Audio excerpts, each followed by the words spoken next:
Dovevo cambiare qualcosa e ho deciso che in una notte di maggio, in una terra di sognatori. Siamo su un autodromo, quindi non è molto normale che ci sia un pianoforte né che ci sia un attore, però è normale che ci sia un'automobile. Non è così scontato che ci sia quella di automobile, perché è proprio quella di Ayrton Senna, è la Williams di Ayrton Senna. C'è il suo casco là sopra e la cosa mi emoziona non poco e insomma ho la lacrima pronta perché è veramente emozionante. Io ho chiuso gli occhi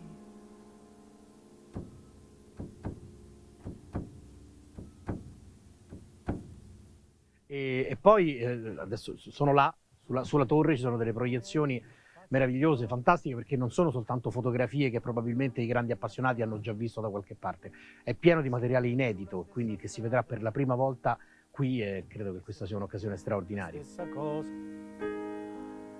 anche se qui non ci sono i piloti, anche se qui non ci sono bandiere. Sono un fan di Senna, della sua storia incredibile e del campione che era. Devo dire che l'entusiasmo di Giorgio Squarcia, che ha scritto questo monologo, è stato travolgente, è profondamente sincero, il monologo è molto sincero. Ti dico che la prima volta che l'ho letto, mi è testimone mia moglie che partecipa alla parte musicale in teatro domani sera, Cristiana Polegri, ho pianto come un pazzo, sul finale ho faticato proprio a finire di leggerlo.